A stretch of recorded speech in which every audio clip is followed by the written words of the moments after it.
If your team dreads your one-on-one meetings, you're not alone. Science shows that most managers are accidentally sabotaging those meetings in ways that destroy trust and kills motivation. Today I'm breaking down the research that shows exactly why your one-on-ones are not working and exactly how to fix it. Let me guess. Your one-on-ones feel like performance reviews in disguise. You spend most of the time going through task lists and your employees leave feeling worse than when they walked in. Sound familiar? Well, you are doing exactly what decades of research are telling us not to do. And I'm going to show you the studies that prove it.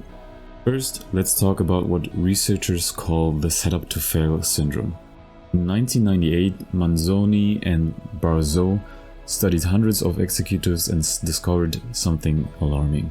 When managers increase supervision and oversight in their one-on-ones, they actually trigger a negative feedback loop. Here's how it works. You notice an employee struggling, so you ramp up the supervision. You micromanage. You check in more often. You focus on what's going wrong. But instead of improving performance, this intense supervision makes employee withdraw and destroys trust between you and your team. The researchers found that this increases a vicious cycle. The more you supervise. The more you supervise, the less engaged your employee becomes, which makes you supervise even more. It's management quicksand, but it gets worse.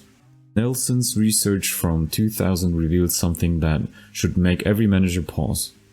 Over 90% of employees find traditional performance appraisals, the kind that happen in most one-on-ones, completely demotivating. Why? Two main reasons. First, they happen too infrequently to be useful. And second, they focus excessively on negatives. Think about your last one-on-one. How much time did you spend on what's not working versus what's working? This isn't about just hurt feelings. When your one-on-ones follow this traditional appraisal structure, you're literally undermining employee motivation and engagement. The science is clear on this. So what's the fix? The same research gives us the answer. Manzoni and Barsoux found that the most effective way to break the supervision trap is through what they call candid, open conversations where, and this is crucial, managers acknowledge their own roles in the dynamic. Instead of saying, "You're missing deadlines," try, "I realize I might be micromanaging, and that could be making it harder for you to take ownership. How can we reset this?" Solution number 2. Flip the focus. Remember that 90% statistic about demotivating appraisals? The solution is to flip the script. Instead of focusing on problems, spend most of your time on what's working, growth opportunities, and removing obstacles for your team members.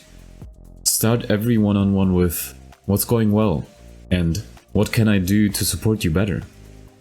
Make problem-solving collaborative, not punitive. Solution number 3.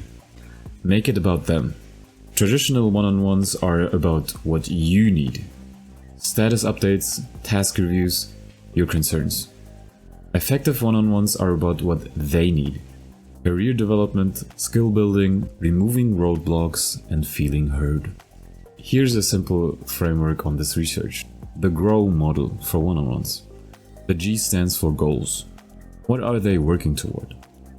R stands for reality. What's their current situation? Ask, don't assume. O stands for options. What possibilities do they see? W stands for way forward. What will they do next and how can you help? This keeps conversations collaborative and development focused instead of supervisory and problem focused. Look, changing your one-on-ones is not about being a nice manager. It's about being an effective one. The research shows that when you get this right, you don't just improve performance, you build trust, increase engagement, and create the kind of team culture where people actually want to do their best. Try this framework in your next one-on-one. Focus on growth, not gaps. Be curious, not critical. And remember, sometimes the best way to be a good manager is to get out your own way. What's been your biggest challenge on one-on-one meetings? Drop a comment below and let me know if this research-based approach helps. And if you want more science-backed management tips, make sure to subscribe and hit that notification bell. Thanks for watching, and I'll see you in the next video.